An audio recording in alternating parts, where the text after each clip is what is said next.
Je vais vous présenter une étude sur le neurofilament comme biomarqueur de neurodégénération dans l'histiocytose langerhansienne sur une étude de cohorte française.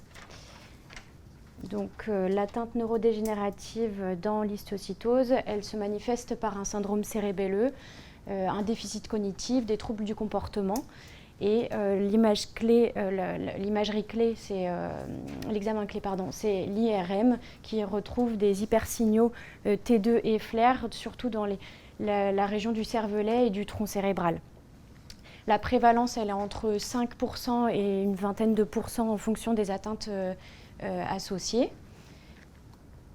Les facteurs de risque qui ont été retrouvés de cette atteinte neurodégénérative, il y en a 4. Il y a la mutation BRAF V600E, l'atteinte hypophysaire, les atteintes ostéolytiques de la base du crâne et également de l'orbite. L'histoire naturelle de l'atteinte neurodégénérative, elle est très variable. Ils peuvent avoir une vie complètement normale ou alors avoir un état complètement grabataire. Et la durée d'évolution peut aller sur plus d'une dizaine d'années. Le problème actuel, c'est qu'aucun traitement actuel n'a prouvé son effet dans l'atteinte neurodégénérative. Et la thérapie ciblée donne un espoir important. On a l'impression que plus tôt on traite, meilleur est le résultat final. Mais pour l'instant, ça reste encore le début. Donc l'idée, c'est d'essayer de trouver un outil assez simple qui nous permettrait de détecter, de prévenir et de suivre cette atteinte neurodégénérative pour ces patients. Donc il y a le neurofilament, c'est une protéine structurale qui a un rôle dans la régulation et dans le diamètre des axones. Et on peut doser la chaîne légère de cette protéine dans le sang et dans le LCR, et elle a des proportions plus importantes dans le LCR. Et elle a été montrée comme un biomarqueur de l'atteinte axonale dans plusieurs maladies neurodégénératives, notamment donc dans la CEP, l'AVC, enfin dans des maladies neurodégénératives de l'adulte. Dans l'atteinte neurodégénérative de l'histiocytose langerhansienne, ce biomarqueur, donc le neurofilament, a déjà été étudié et il semble être augmenté chez les patients qui ont une atteinte neurodégénérative et semble aussi avoir une diminution après inhibiteur de MEK. Mais c'est des petites études avec de l'ordre d'une dizaine de patients et le seuil de détection avec un test ELISA est de l'ordre de 80 picogrammes par ml. Il y a une nouvelle technique qui est la CIMOA.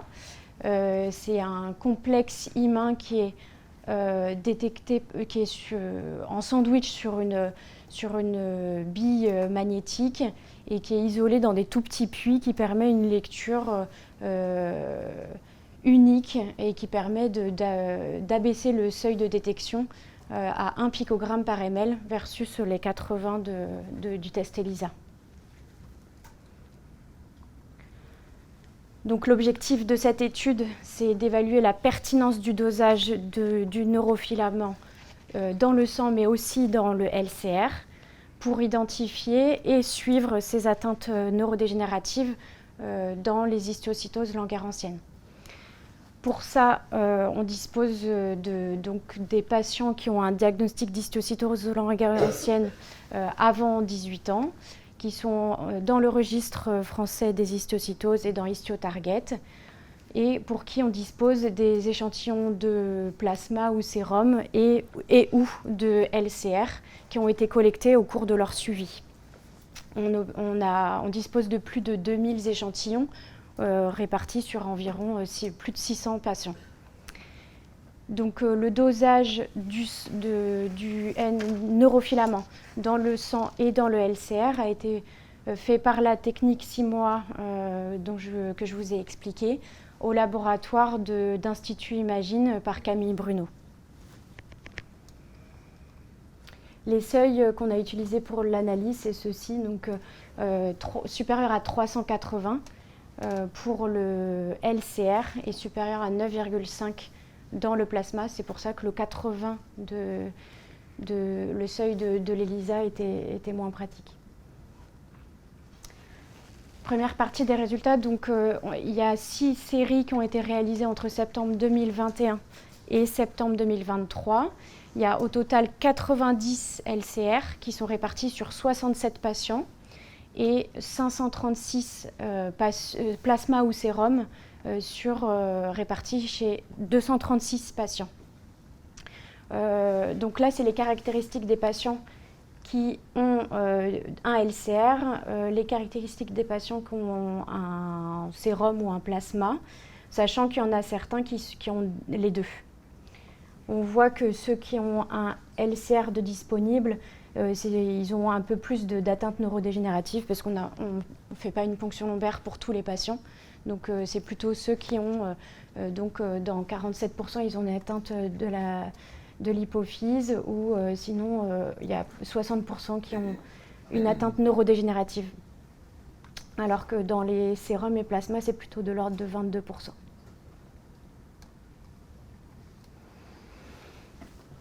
Donc, dans les LCR, il y a 67 patients dont on dispose des LCR. Il y en a 32 qui ont un taux de neurofilament qui est supérieur à 380 dans le LCR. Ici, on peut voir que plus le taux de NFL est élevé dans le LCR, plus la proportion de patients ayant une neurodégénération augmente. Et c'est ici, là, c'est dans le plasma. Il y en a 112 patients sur les 236 ont un plasma supérieur au seuil, à 9,5. Et on peut voir aussi que plus le taux dans le plasma augmente, plus la proportion de patients qui ont une atteinte neurodégénérative augmente. Le dosage du neurofilament dans le sang était dans tous les patients confondus, donc les 236 étaient de 9, et ceux qui ont une atteinte neurodégénérative, il y en a 52, il était de 14, avec le min et le max de 1,8 et 159, et ceux qui n'ont pas d'atteinte neurodégénérative, il y en a 184, et la médiane est de 7,7. Donc la différence entre ces deux groupes est significative, même avec la correction de Bonferroni. Dans le LCR, c'est à peu près pareil. Si on prend également la médiane de tous les patients, elle est à 367. Pour ceux qui ont une atteinte neurodégénérative, les 41 patients sur les 67, la médiane est à 444, et ceux qui n'ont pas d'atteinte neurodégénérative, il y en a 26 et elle est à 126. Donc pareil, la différence est significative.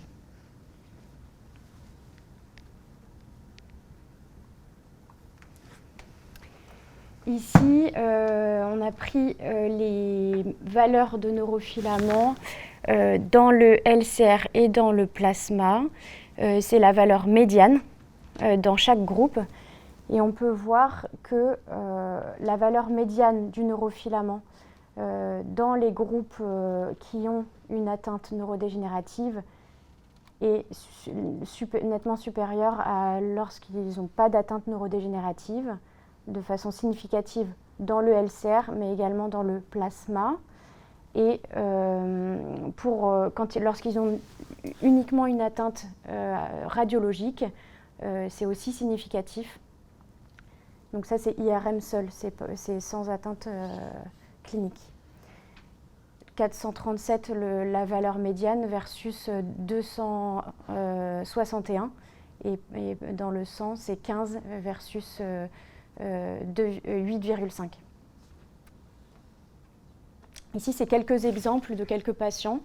Donc là, c'est une patiente qui a un diagnostic de d'atteinte neurodégénérative avec un taux de NFL qui est très élevé dans le LCR, dont le traitement par thérapie ciblée est adapté. Et en fait, on voit deux choses. Non seulement elle s'améliore cliniquement, mais on voit aussi la protéine qui semble vraiment bien diminuer dans le LCR. Cette fois-ci, c'est dans le plasma, c'est pour un autre patient qui est suivi,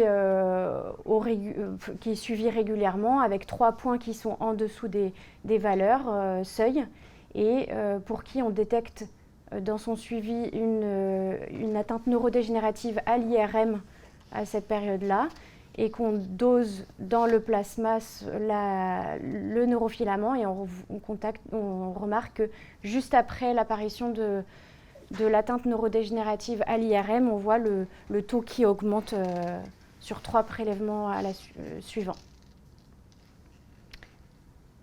Là, c'est le taux dans le plasma pour un autre patient qui est suivi et qui n'a pas d'atteinte neurodégénérative clinique.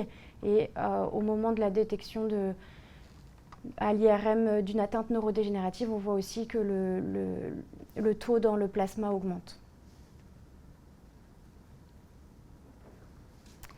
Pour 56 patients, on possédait des LCR et des plasmas qui étaient à peu près à la même date. Donc on a fait un coefficient de corrélation et on constate qu'il y a une très forte corrélation entre les concentrations dans le LCR et dans le sang. Donc ce qui est intéressant parce que ça pourrait nous permettre de ne pas faire de ponction lombaire. Donc en conclusion, le dosage du neurofilament dans le sang et dans le LCR sont utiles pour identifier et pour suivre les atteintes neurodégénératives dans l'histiocytose. Après, reste à trouver sa place, l'intégrer par exemple dans un score de gravité qui nous permettrait de prévenir, d'identifier, de suivre la maladie, d'évaluer la réponse au traitement.